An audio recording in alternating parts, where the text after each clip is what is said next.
y'all, welcome back to Restless Chipotle Kitchen. Before there were Reese's peanut butter cups, there was something called a peanut butter ball, or also known as Buckeyes. These are delicious, they're easy, and they make great gifts.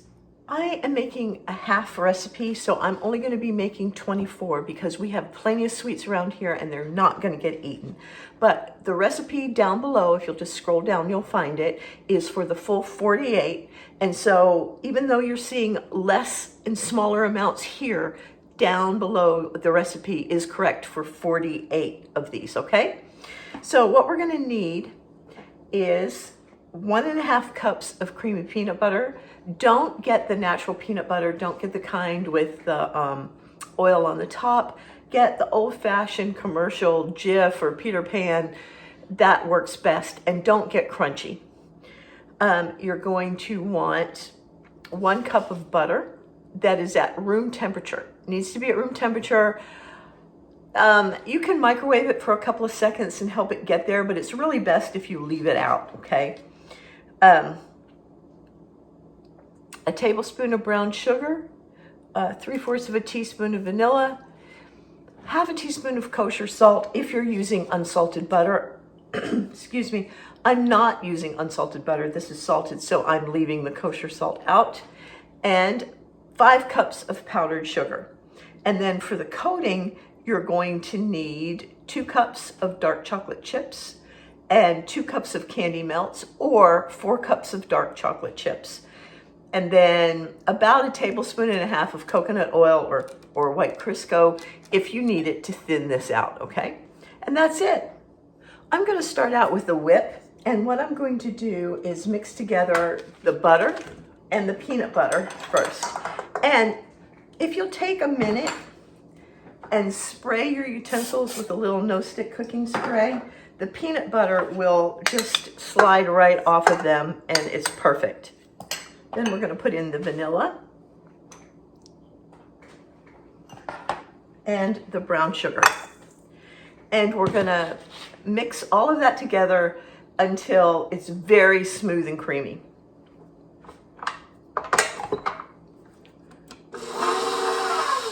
Once it's beat enough, you can take a little bit of it in between your forefinger and your thumb and rub that together. You won't feel any crystals at all. So this is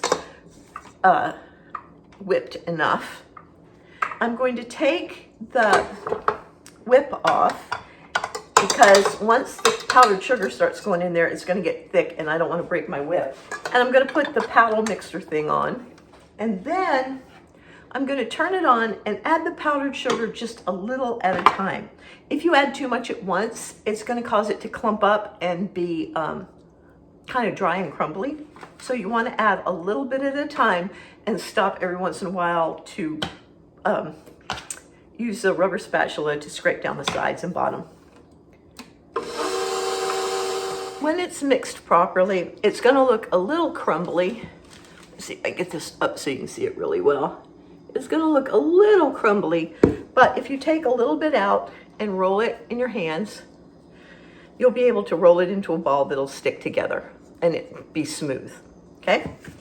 So we're going to take this and put a piece of parchment paper on a cookie sheet, and then I'm going to roll this into 24 inch to 1.5 inch size balls. Just like that.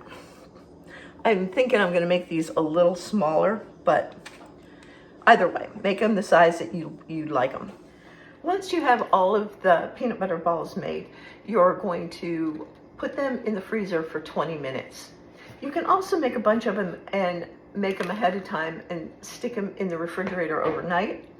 Or you can go ahead and make them and freeze them like this. Pop them in a Ziploc bag, and then you can just melt some chocolate and dip them as you need them. Like if you did 4 batches and you needed 1 batch for a Christmas Eve party, you needed 1 batch to give as gifts, you need, so you would have them whenever you wanted them. And that's what I like to do because they're really easy to make. All right, I'm going to put these in the freezer for 20 minutes and then I'll be back. Well, the peanut butter balls have been in the freezer for about 20 minutes, and now it's time to melt the chocolate.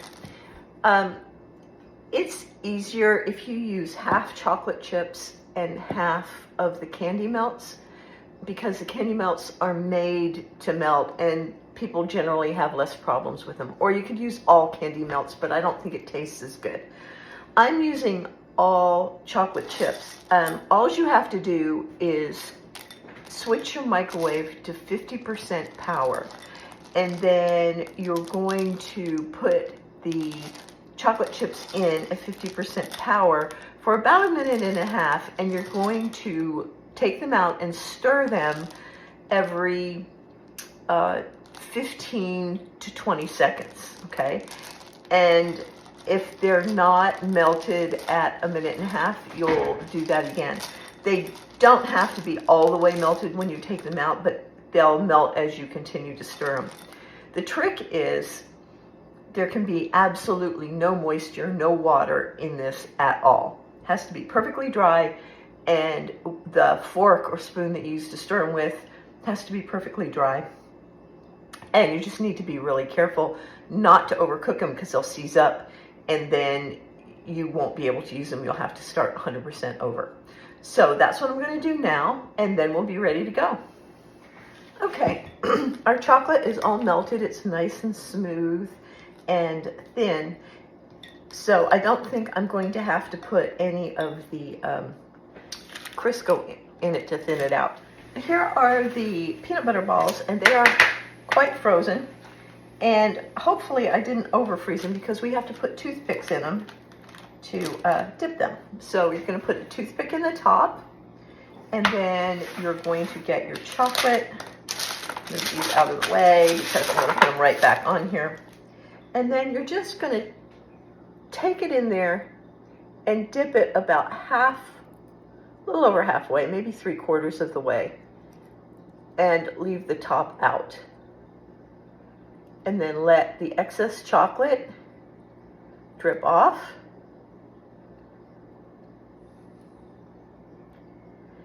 And set it on your sheet, and then take the toothpick out carefully.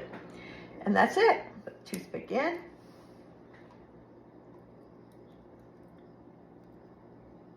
Get it about 3/4 of the way covered in chocolate. Let the excess chocolate drip off. Oops. And try not to let that happen. But if it does, no problem. That one's just going to be extra chocolatey. Okay. And then just set it down and pull the toothpick out. The toothpick is going to leave little holes, but what we're going to do is we're going to smooth those out when we're all done. So I'm just going to do the rest of these, and then I'll be back.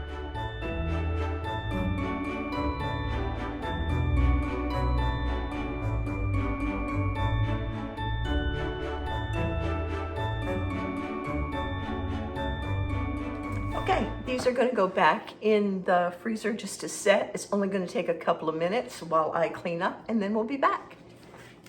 I've got these paper candy cups to put them in, and it's just a nice presentation. You don't have to have them, but I like them. And if these little holes in the tops, let's see, can you see them? Yeah, if those little holes in the tops bother you, you can just take a butter knife and smooth it right out. I'd suggest doing it without touching the sides, because the chocolate's going to melt a little bit from the warmth of your hands. But just take a butter knife. You can wrap it in a warm towel to kind of warm it up to make it easier, but just pat across the top of it a little bit, and that'll take those imperfections right out of there. If you don't feel like doing that, don't bother, not a problem. Most people aren't even going to notice. They're going to be so busy chowing down on these things. And once that's done, wash your hands in case you got chocolate on it like I did. Once that's done, you can put these in the little cups, a perfect size. for presentations. You can put them in little boxes. You can set these like on the saucer of a coffee cup for just a little after dinner chocolate treat. Anything you want to do. They're just great. Yum. Y'all,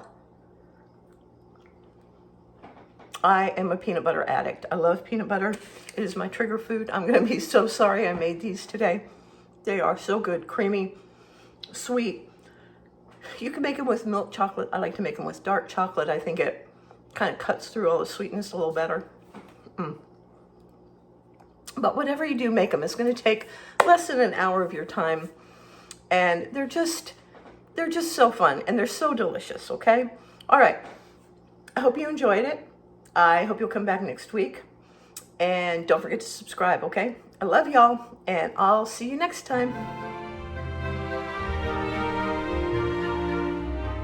Y'all, I just got finished making these really delicious Buckeye candies. And I had a lot of chocolate left.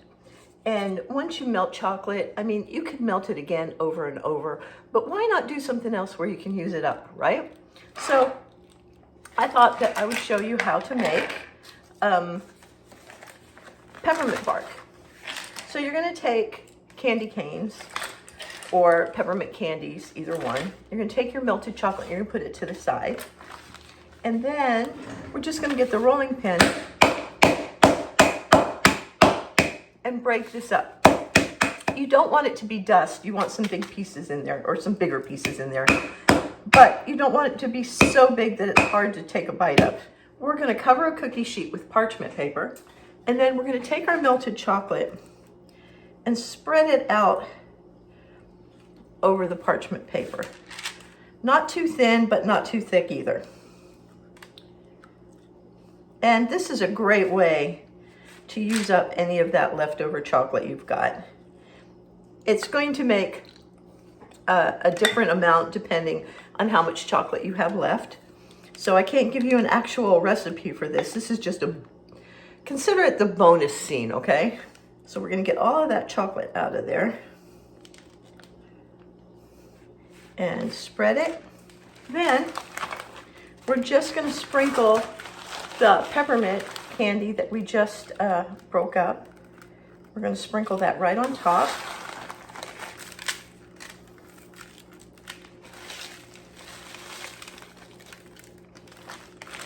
And slide that into the freezer for about 5 minutes. It seriously doesn't take more than maybe 5-10 minutes in the freezer for it to harden up. Once it does that, you just take it right off the parchment paper and then break it into pieces. Now, if it's all the way frozen, it'll snap a little bit. This is still a little on the warm side, but you can break it up into little pieces or big pieces, whatever you want. And you've basically got a recipe for candy that is free because you used your leftovers from your Buckeyes. And who doesn't have candy canes in their house around Christmas time, right? There it is. So easy. So delicious. I'm gonna find a little piece to eat. Look at that. So pretty and took no time at all. So y'all enjoy. Merry Christmas and have a blessed and prosperous New Year. Oh my gosh, that's so good.